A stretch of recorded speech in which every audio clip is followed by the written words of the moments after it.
I'll be kind if you'll be faithful. You be sweet and I'll be grateful. Cover me with kisses, dear, lighten up the atmosphere. Keep me warm inside our bed. I got dreams of you all through my head. Fortune teller said I'd be free, and that's the day you came to me. Came to me.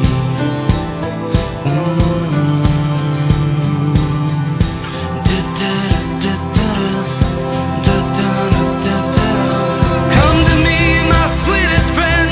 Can you feel my heart again? I'll take you back where you belong, and this'll be your favorite song. Come to me with secrets bare. I love you more, so don't be scared. And when we're old and near the end, we'll go home and start again.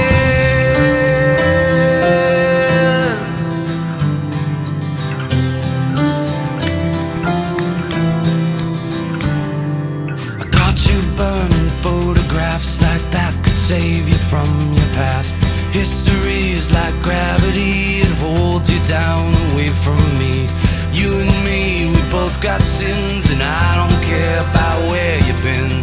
Don't be sad and don't explain. This is where we start again. Start again.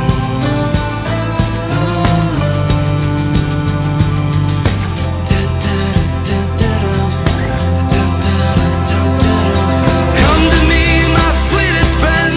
Can you feel my heart again? I'll take you back where you belong, and this'll be your favorite song. Come to me with secrets bare. I love you more, so don't be scared. When we're old and near the end, we'll go home and start again. Start again.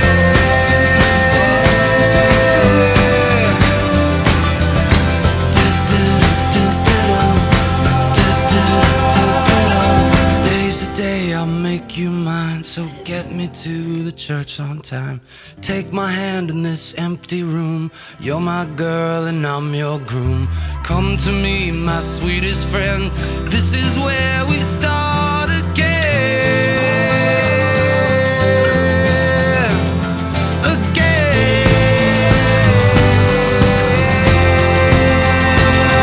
Come to me, my sweetest friend. Can you feel my heart again? I'll take you back where you belong, and this'll be your favorite song. Come to me with secrets bare. I love you more, so don't be scared. When we're old and near the end, we'll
Welcome, family and friends, to the wedding of John Eckert and Sophie Thibodeau.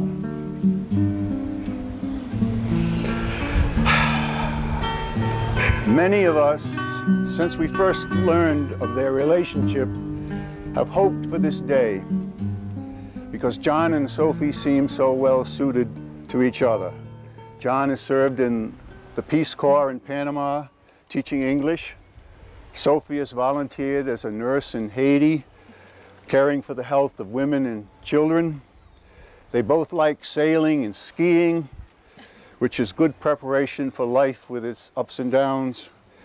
John and Sophie are both giving, caring, creative individuals, each showing the capacity for the kind of love that is needed in a marriage. And they are here today ready to begin that marriage, and we are here ready to support them and celebrate with them. But celebrating is not the most important thing we do today. This ceremony, and witnessing the promise as Sophie and John go public with their plan to spend the rest of their lives together. For us, being present here as guests and witnesses is no small matter. We are participating in a ceremony, the heart of which is thousands of years old. A ceremony that protects this couple's love and protects society at the same time. In many ways, our ancestors, our past generations are here and part of this ceremony. And our descendants have a stake in this too.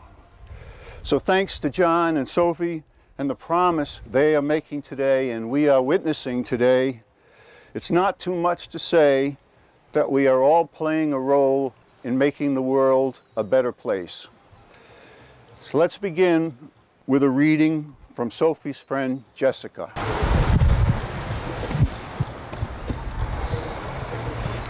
In marriage, we marry a mystery, another, a counterpart. In a sense, the person we marry is a stranger about whom we have a magnificent hunch. The person we choose to marry is someone we love, but his depths, her intimate intricacies, we will come to know only in the long unraveling of time. We know enough about our beloved to know that we love him, to imagine that as time goes on, we will come to enjoy her even more, become even more of ourselves in her presence. To our knowledge, we add our willingness to embark on the journey of getting to know him, of coming to see her, even so wonderfully more. Swept up by attraction, attention, fantasy, hope, and a certain happy measure of recognition, we agree to come together from the mysterious future to see where the journey will take us. This companionship on life's journey is a hallmark of marriage, its natural province, its sweetest and most primal gift. In promising always, we promise each other time. We promise to exercise our love, to stretch it large enough to embrace the unforeseen realities of the future. We promise to learn to love beyond the level of our instincts and inclinations, to love in foul weather as well as good, in hard times as well as when we are exhilarated by the pleasures of romance. We change because of these promises. We shape ourselves according to them. We live in their midst and live differently because of them. We feel protected because of them. We try some things and resist trying others because having promised, we feel secure. Marriage, the bond, makes us free to see, to be, to love. Our souls are protected. Our hearts have come home.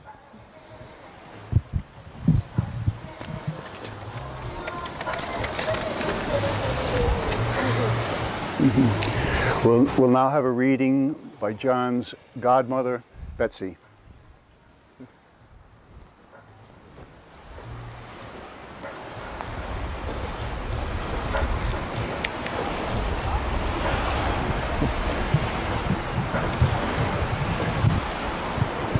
Sophie and John asked me to find a reading that I thought Ellen would have liked. And when they made this request, I asked our friends Annie Stevens and Barb Johnson to come up and help me come up with something that we thought would be suitable.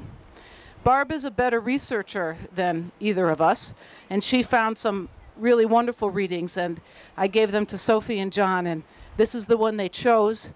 It is written by Victor Hugo and is from Les Miserables. The future belongs to hearts even more than it does to minds. Love, that is the only thing that can occupy and fill eternity. In the infinite, the inexhaustible is requisite. Love participates of the soul itself. It is of the same nature. Like it, it is the divine spark. Like it, it is incorruptible, indivisible, imperishable. It is a point of fire that exists within us, which is immortal and infinite, which nothing can confine, and which nothing can extinguish.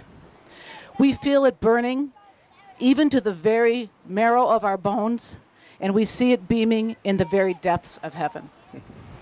Thank you, Betsy.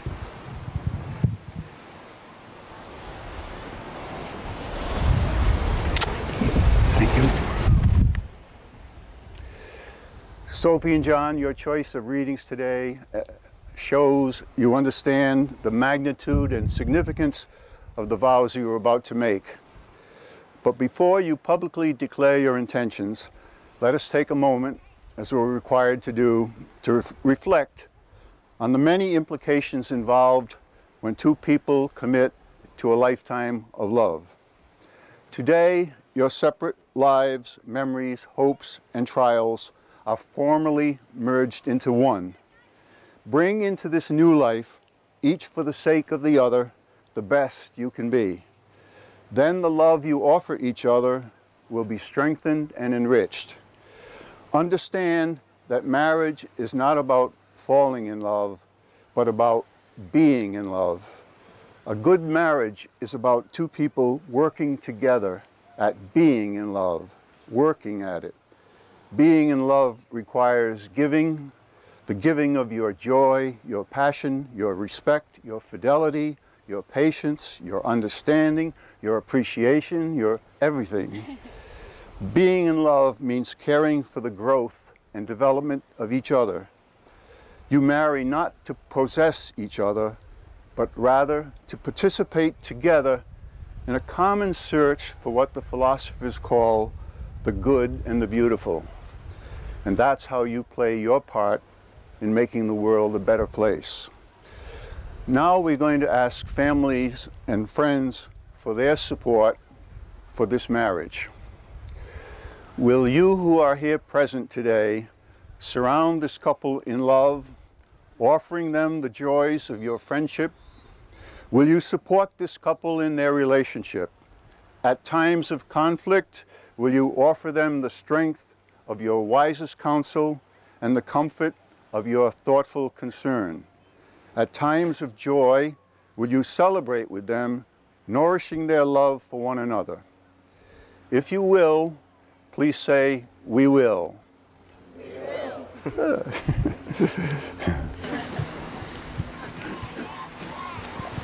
Soph and John, you guys have known each other from the first glance of acquaintance to this point of commitment. At some point, you decided to marry, and from that moment of yes to this moment of yes, you've been making commitments in informal ways. All of those conversations that were held during long walks with Charlie or on ski lifts in Alta, all of those conversations that began with "when we're married" and continued with "I will" and "you will" and "we will." All those late night talks when Sophie lived in Cape Cod and John would call her that included someday, somehow, and maybe. All of these common things and more are the real processes of a wedding.